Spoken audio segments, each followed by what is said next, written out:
Hello, lovely, amazing friends. Welcome back to my little corner of the internet. As you can see, I'm in a new place. This is my new RV. It is absolutely not ready or set up aesthetically yet. I kind of just rushed just now to make this corner presentable for you guys. So this will not be my permanent setup, but this is where we are now. Okay. It's kind of a different situation from our other RV. This one actually, like, I can plug lights into the wall, which is amazing. I can experiment with good lighting again because I was really struggling, and I'm so excited to have like my more ideal filming situation again. So I don't know if anyone else in the world is like this, but I'm weird about like text posts on any social media ever. When I had a Facebook back in the day, I never made one Facebook status. I used it for like pictures and tagging friends and stuff, but I don't think I ever just made a status. I never hopped on the Twitter train. For some reason, the only time I feel comfortable posting like a random thought or like a random something with words is like next to a picture or like a caption of a picture, which I do on Instagram a lot because I don't know, I'm like weirdly self-conscious about what I have to say, I guess. So I feel like if I add something under a picture, I mean, a picture is fine on its own, you know, like that's the post in itself. So if I add a caption to the picture, then it's just like a little extra. But I feel like weird just like posting something that I came up with on its own and being like, this is content.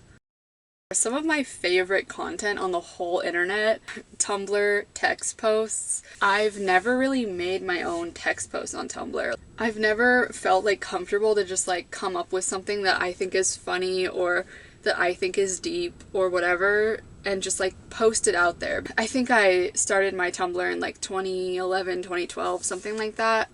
So since then, every time I have like a random weird thought or I just like want to type something out, I just open Tumblr immediately, just go crazy, and then just save draft. And I've done this so many times. It's almost like a journal for me. I want to read to you guys some of the stuff that I've been too afraid to post over the years, I guess. The thing about these is that I can't see the date, I don't think, because they're just drafts. If anybody knows a way to find a date on a Tumblr draft, I mean, I would love to know when I posted all of these. Ahem. I hate everything and love everything at the same time. I'm very tired. I'm chaotic. I want a smoothie made of fruit, but only the citrus kind. If you even think about adding a banana, you'll die today. I'm sweating. Please help.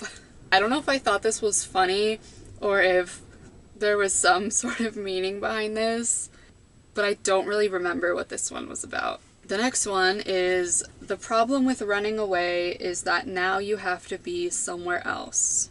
This one, I feel like I do remember writing. I don't remember when, but I feel like I know what I'm talking about here. I don't know if this is gonna make sense to anyone, but throughout my life, since I was like little, I always had this idea of like, one day I'm gonna just like run away and change my name and cut my hair and be a whole new person somewhere else. And I kind of had that really strong feeling that I should do that up until like very, very recently. Because I have done that, kind of. I've moved across the country. I'm now traveling to tons of different locations all the time. And the thing about running away and changing your name and changing your appearance is now you have to exist with that somewhere new. And you're still you. You're still, you know, you have the same worries, the same problems. You still have to exist. Does that make sense? I can't tell if I'm too empty or too full. I can't tell if I'm losing it or finding it. I couldn't tell you which day of the week it is or how long I've been here or how I'm doing. But one thing I can assure you of is that I am an idiot. I don't remember writing that. That must have been a while ago. But I don't think I was trying to be funny here. I think I genuinely thought, like, I'm such an idiot. Rule number 1, don't obsessively check to see who saw or didn't see your Snapchat or Instagram story, especially if you are waiting for a text back from someone or anything like that. There's just really no positive outcome no matter how you look at it. No rule 2, no rule 3 or 4. I have no idea what motivated this, but it's clearly something very specific. I don't know why I formatted it like rule 1. This must have been a long time ago. I haven't used Snapchat in like 4 years. That's so stupid. I hate that. I hate that post. Rule 1. Stupid. If you think you're ugly, you aren't. Let me explain. Just doesn't explain. I don't know where I was going with that. I have no idea. I have no recollection of writing this. I guess I just saved that thinking that I was gonna come back to it, and I never did. I really want to know where I was going with that, but oh well. Oh, this is a long one. Quick rant about relationships. Anytime you're in a relationship with another person, whether platonic or romantic, you're always projecting at least some of yourself onto this person. If you like them, you'll focus on the things you have in common, the things you see in yourself, you'll put onto that person, assuming that their perception of this thing you have in common with them is the same as yours. If you don't like this person, you'll focus on the things that oppose you most, the things your personality directly contradicts. Either way, it's about you. You're always recognizing traits that you either do or don't have because of your ego. You are unable to see things objectively. This is why everyone has a different perception of you in their heads. Anyways, when someone breaks your heart, when you find out information about them that you didn't know before despite believing you knew them well, and you say things like, it was all fake and they never loved me, just know that isn't true. It wasn't fake. The part of yourself that you projected onto that person did love you, even if you made that projection up in your head. There's no such thing as the real me or the real them, because we all exist in different people's minds in different ways. And what's to say that a certain version is more real than another? The part of this person that did love you is real. You know where that love comes from. It's you. It's you loving yourself. The parts of you that you projected onto this person love you back. Admit it, you love yourself, and maybe that's good enough. Maybe that's all you'll ever need, because you'll never get into anyone's mind enough to really know them the way that you know yourself. You see in people what you want to see, and maybe that's okay. You say you see the best in people, well, maybe that's because you're the best. I don't know what inspired that. That was kind of beautiful, I think. The thing about me is that I haven't been in many relationships. Yeah, I guess I said platonic or romantic in the beginning, so could have been like thinking of friendships and stuff. I don't know where this came from, or like what event in my life made me want to write this. I don't know why I have a feeling that I wrote this when I was smoking a lot of weed. Maybe it was because I was studying philosophy in college and I kind of tried to overanalyze everything during that period because philosophy was always like in my head. Maybe that's when I wrote this, if I had to guess. I feel like it's another person who wrote this, not me. Oh, here's a picture. It says, apparently I used to take a lot of artsy pictures of my legs. I think this was before I had any tattoos. My legs look so blank. These are cute pictures. I kind of want to post this, actually. Why didn't I post this? Why did this sit in my drafts? This is clearly so cute. I'm posting it right now, live on camera. Here's another long one. This one's titled On 13 Reasons Why. Now I'm getting some context for when these were posted, at least this one. I think I watched that the first season. I think it was like 2016. I remember which apartment I was in. I remember everything about watching that show. I know this isn't relevant anymore. I mean, I think that show kept on going, but this is definitely about the first season. Let's see what I had to say.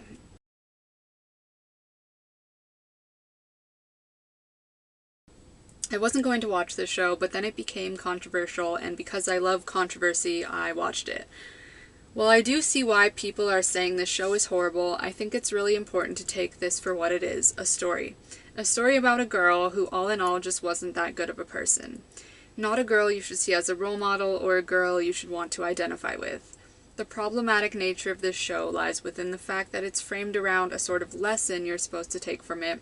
A lesson about don't bully people and actions have consequences and all that. But I think we all know why that's problematic. Suicide is ultimately a choice. Don't know how I feel about that. And although Hannah did go through a few highly traumatic experiences, a majority of the experiences she describes are very minor things and pathetic excuses for suicide. Geez, that's a little harsh. I think we can all agree that none of these people deserve to be on the tapes, well, except for maybe Bryce, but he deserved a lot worse than being on a tape. Absolutely. The way that this story is told through the tapes makes for interesting storytelling, but that's about it. What Hannah did was horribly manipulative and truly disgusting. I think if you can recognize that while watching the show, it makes this whole situation a lot less troubling. This show needs to be seen as a thought experiment. What if a girl killed herself and recorded tapes putting the blame on all those in her life who she felt had wronged her? What chaos would it create? Whose lives would it cost? And not a story with a lesson. And on the suicide scene, some people have said it was too graphic, and some have said it was romanticized. I can't lie, I didn't react well to it. I had to pause the show for a bit after that scene to go get some air. I almost think that's kind of a good thing, though. It should be hard to watch. It should have an effect on people. If it sounds like something you can't handle, don't watch it. Please message me if you disagree or have any opinion at all about anything I've said here. So clearly I was planning to post this because I said please message me. I don't know why I never did. I don't agree with everything that I said here. I probably typed this out right after I finished watching the show and kind of reading people's opinions about it. I do remember a lot of people saying, like, this is so problematic to just, like, blame everyone in your life for, you know, your suicide. There was clearly one character, Bryce, that was the worst person in her life. Like, what he did was so much worse than what anyone else did in that show. I don't agree with what I said about the suicide scene. I think I was kind of lying to myself here, being like, it should be hard to watch. It should have an effect on people. That scene and other scenes from that show have kind of changed my life for the worse. How I look at TV shows has never been the same since watching that show. I used to be the type of person that was like, I can handle anything, I could watch any show, like, oh, people say it's fucked up, like, I don't care, nothing's too fucked up for me, I can watch anything. And now I'm the complete opposite. I'm like, does it have anything, does it show anything scary or bad? Like, I can't watch it. I, like, don't watch TV shows anymore.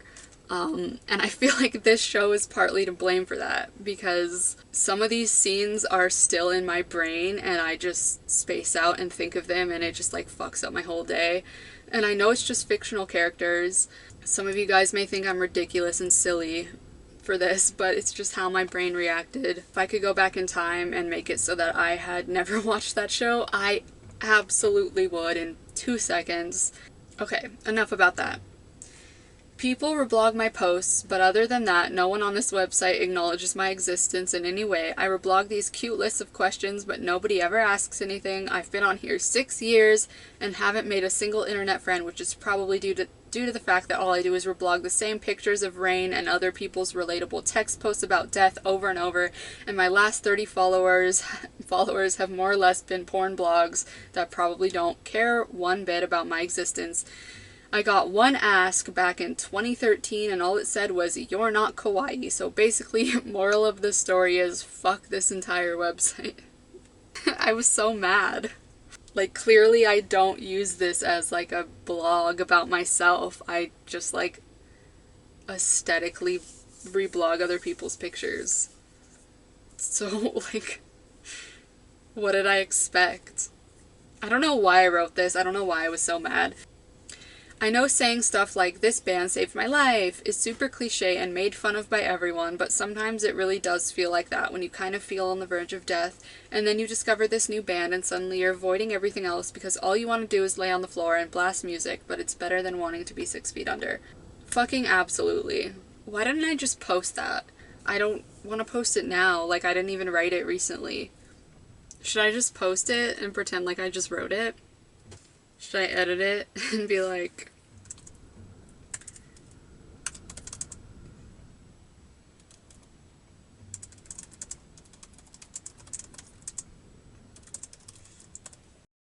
I don't know why. I just like feel so weird about that. As I said before, it's like this idea that what I have to say is like so important that it's worthy of a piece of content by itself. Like at least these videos are a little bit longer, so I can say like a lot of stuff. Whereas just saying like one short thing and being like, this is so good that it's worthy of being its own piece of content is like, I just like cringe so hard at myself for that. I don't know why. Maybe I'll post more of these just to clear out my drafts. Start some new cringy, deep, weird drafts, I guess. Thanks for watching. I don't know if this was interesting to anyone but me, because it's my throwback stuff to my own life. Thanks for hanging out with me. I will see you guys in the next video. Peace.